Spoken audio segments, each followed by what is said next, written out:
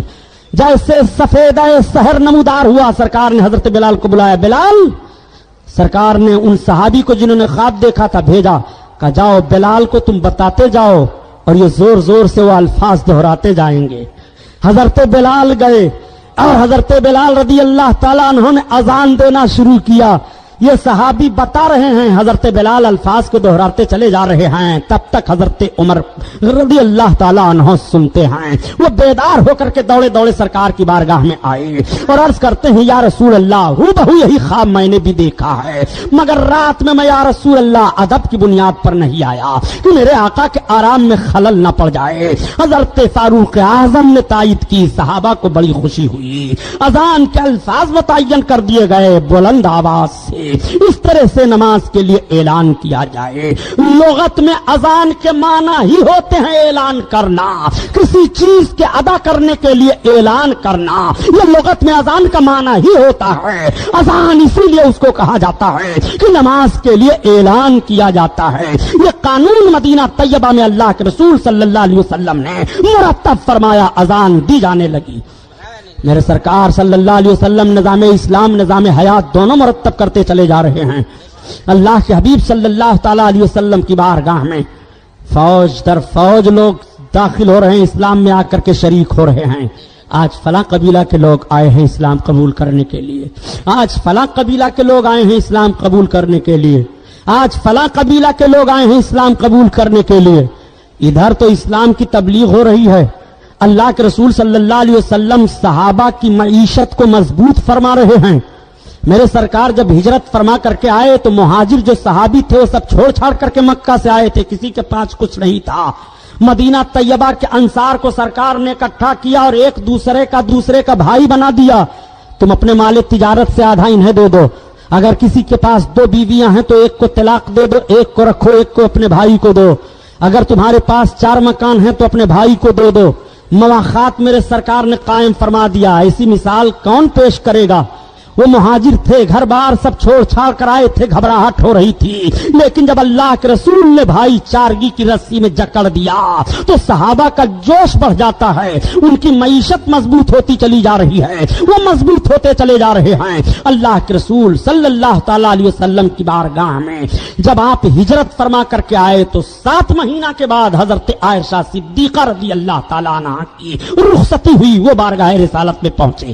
مدینہ طیبہ میں میرے سرکار جب ہجرت فرما کر آئے تو یہودی ایک بات اور مشہور کر دیے تھے. معلوم ہے, یہودیوں نے کہا کہ مسلمانوں کی عورتوں پر ہم لوگوں نے جادو کر دیا ہے, اب ان کی عورتوں کو بچے نہیں پیدا ہوں گے.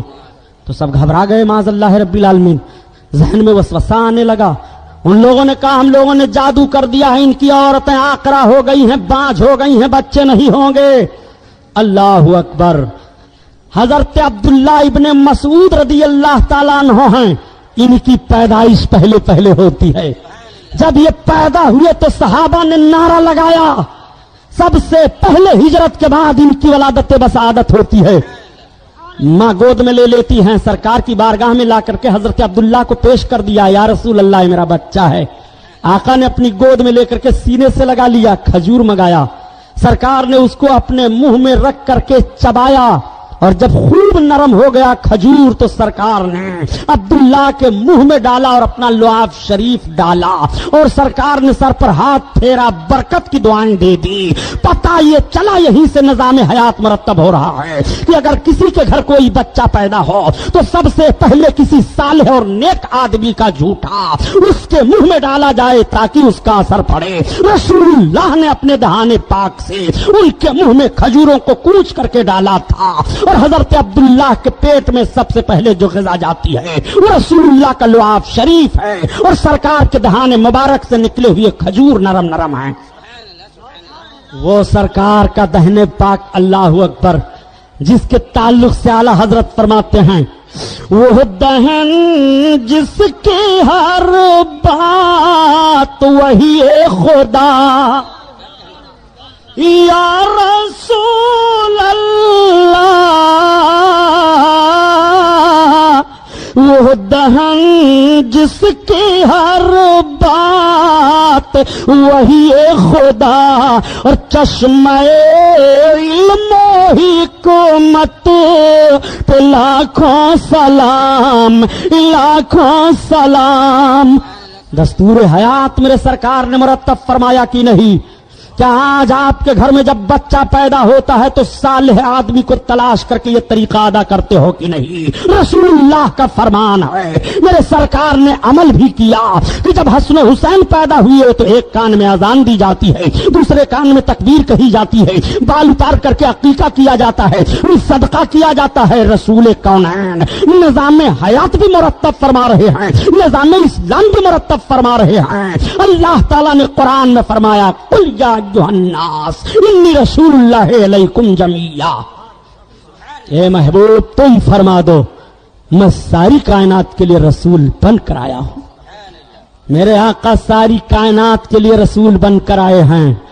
ہندوستان کے لوگ بھی سوچیں جو کلمہ نماز روزہ قرآن کی مخالفت پر ہر دم اڑے رہتے ہیں، مسجدیں نہ بنائی جائیں پوری طاقت یہ لگاتے ہیں، مسجدیں نہ بنائی جائیں حالانکہ مسجدیں تعمیر ہو رہی ہیں، قرآن نہ پڑھا جائے حالانکہ قرآن پڑھا جا رہا ہے، اسلام نہ پھیلے اسلام پھیلتا چلا جا رہا ہے، جہاں دیکھیے وہی اسلام بڑھتا چلا جا رہا ہے۔ اسلام کی فطرت میں قدرت نے لچک دی ہے، یہ اتنا ہی ابھرے گا جتنا اسے دباؤ گے۔ رسول اللہ صلی اللہ تعالی علیہ وسلم اسلام کی نشر و اشاعت مدینہ کی سرزمین پر کر رہے ہیں۔ پھر تیسری جنگ کون سی ہوئی؟ ذرا جنگوں کا نقشہ تو آپ سامنے رکھیے۔ اسی لیے میں نے عرض کیا کہ خدا کی قسم 63 سالہ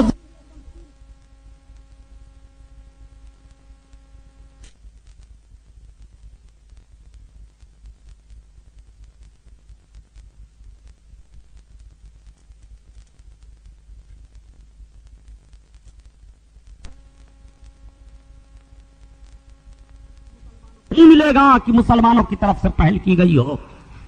تیسری جنگ آتی ہے۔ تیسری جنگ کون آئی؟ غزوہ خندق جس کو کہا جاتا ہے، خندق کی لڑائی۔ پوری طاقت کے ساتھ کفار اکٹھا ہوئے اور اکٹھا ہونے کے بعد کہا کہ ہم مدینہ پر چڑھ چلیں گے۔ ہر دفعہ یہ مدینہ پر چڑھائی کرنے کی کوشش کرتے ہیں۔ جب پہلی دفعہ کوشش کیا تو بدر میں روک دیا گیا، جب دوسری دفعہ کوشش کیا تو مقام احد پر روک دیا گیا۔ اب کہ تیسری بار یہ پھر مدینہ پر چڑھائی کر رہے ہیں، پھر مدینہ پر یہ چڑھ کر کے آ رہے ہیں۔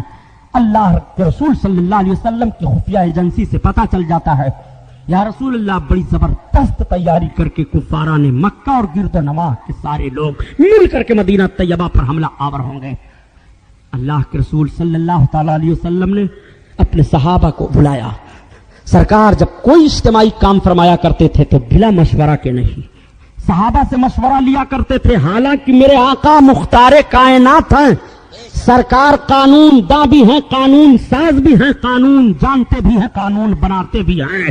جو قانون جس کے لیے سرکار مرتب فرما دے یا جس بات کے لیے حکم دے دیں، کوئی صحابی اس بات کے انکار کے لیے اپنی زبان نہیں کھول سکتے ہیں دربار رسالت میں، مگر رسول اللہ صلی اللہ علیہ وسلم طریقہ زندگی عطا فرما رہے ہیں کہ اجتماعی شکل میں کوئی کام تمہیں کرنا ہے تو مشورے سے کیا کرو۔ اللہ کے رسول اپنے صحابہ سے مشورہ فرما رہے ہیں۔ صحابہ جمع ہو گئے۔ کیا آج بھی کوئی کام کرنے کے لیے آپ حضرات مشورہ کرتے ہیں؟ اگر مشورہ کیا جائے اور لوگ مشورہ اس میں دیں تو جو صاحب بہت بھاری زیادہ بیچارے کمیٹی میں اہم رکھتے ہوں وہ جو مشورہ دے دیں سب مان لو تب تو ٹھیک ہے، ورنہ فوراً اختلاف ہو جائے گا، فوراً سے بھاگنا شروع کر دیں گے، دوسری پارٹی بن جائے گی۔ معاذ اللہ رب العالمین، یہ طریقے رسول نہیں ہے۔ طریقے مصطفیٰ کو چھوڑنا ہے وجہ بربادی۔ اسی سے قوم دنیا میں ہوئی بے اقتدار اپنی۔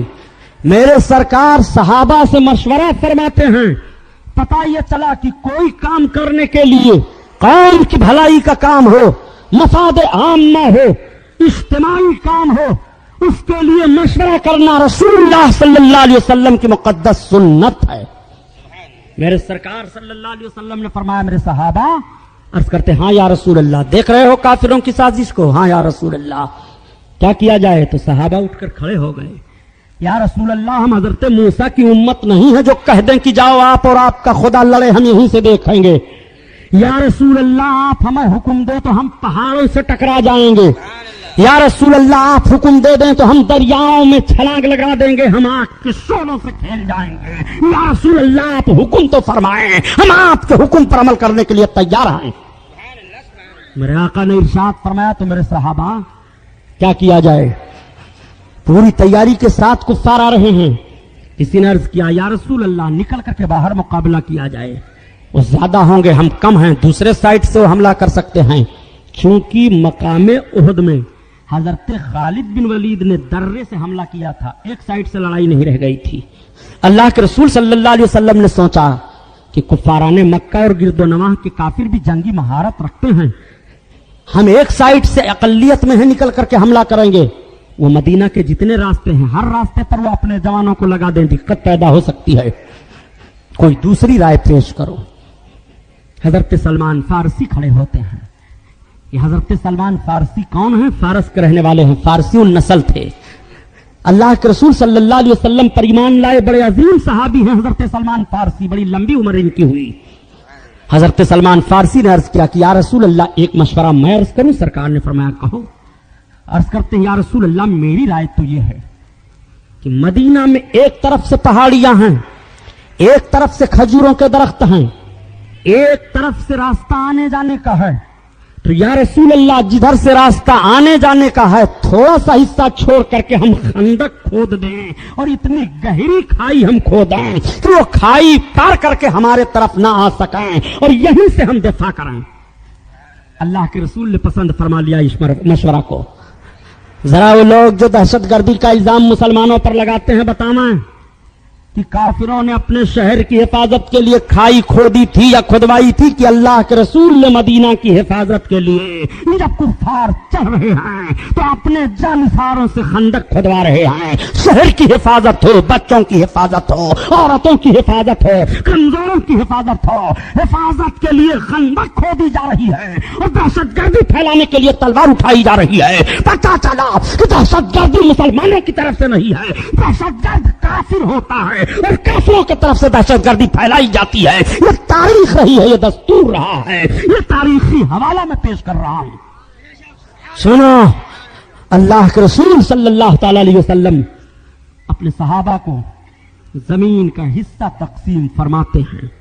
یہاں سے یہاں تک تم خندق کھودو, یہاں سے یہاں تک تم کھودو, یہاں سے یہاں تک تم کھودو. میرے آقا صلی اللہ علیہ وسلم زمین کا حصہ بانٹ دیا, ایک حصہ اپنے لیے سرکار نے رکھا. آقا کا کرم ذرا ملاحظہ فرمائیے, یا ایسے آقا نہیں ہے کہ غلام تو کام میں لگے رہیں مگر آقا نہ لگیں. آج کے حکمرانوں کا ذہن و فکر دیکھو, اپنے نبی کے زندگی مقدس کا مطالعہ کرو. اللہ کے رسول نے بھی اپنے حصے کے لیے زمین کو لے لیا. صحابہ کو حکم ہو گیا کھودو, سارے لوگ پھاوڑا لے کر کے اور زمین کھودنے کے سامانوں کو لے کر کے زمین کی کھدائی کرنا شروع کر دیے. ناپ ناپ کر کے زمین کھودی جا رہی ہے. ایک صحابی بہت بھوکے ہو گئے, ان کے پاس کچھ کھانے کے لیے نہیں تھا. ان کی بچی ان کے پاس آئی, تھوڑا سا کھجور لے کر کے آئی. اس نے اپنے باپ کو چپکے سے کھجور دیا. باپ کھا لو, بھوکے ہو. گھر میں کچھ نہیں تھا, یہ تھوڑا سا کھجور تھا. ان سے رہا نہیں گیا, انہوں نے اور صحابہ کو دیکھا, اس کھجور کو اللہ کے حبیب کی بارگاہ میں پیش کر دیا. یا رسول اللہ یہ کھجور ہے. میرے آقا صلی اللہ تعالی علیہ وسلم اس کھجور پر اپنے دستے نبوت کو رکھتے ہیں, نکال نکال کر دیتے جاتے ہیں. سب کھاتے ہیں, سب کے پیٹ بھر جاتے ہیں. اور جب رسول اللہ نے اس کھجور سے اپنے دستے کریم کو ہٹایا تو دیکھا جاتا تھا کہ جتنی کھجوروں کو بچی لے کر کے پہلے آئی تھی اتنی کھجوریں اب بھی موجود ہیں. کہاں کہاں دیکھو گے اپنے سرکار کو جو رسول وطن اور شہر کی حفاظت کے لیے خندق کی کھدائی کروا رہے ہیں, وہ میرے آقا اپنا کریمانہ حال اور اپنا اختیار بھی تو دکھا رہے ہیں. نبی کی بارگاہ میں کسی چیز کی کمی نہیں. اسی لیے تو اعلیٰ حضرت عظیم البرکت ارشاد فرماتے ہیں, مالک کونین ہیں گو پاس کچھ رکھتے نہیں, اور دو جہاں کی نعمتیں ہیں ان کے خالی ہاتھ میں, دو جہاں کی نعمتیں ہیں ان کے خالی ہاتھ میں. اللہ اللہ, خندق کھودی جا رہی ہے. ایک صحابی اور بھوکے ہو گئے. جب بھوک نہ برداشت ہوئی تو انہوں نے اپنے پیٹ پر پتھر باندھ لیا.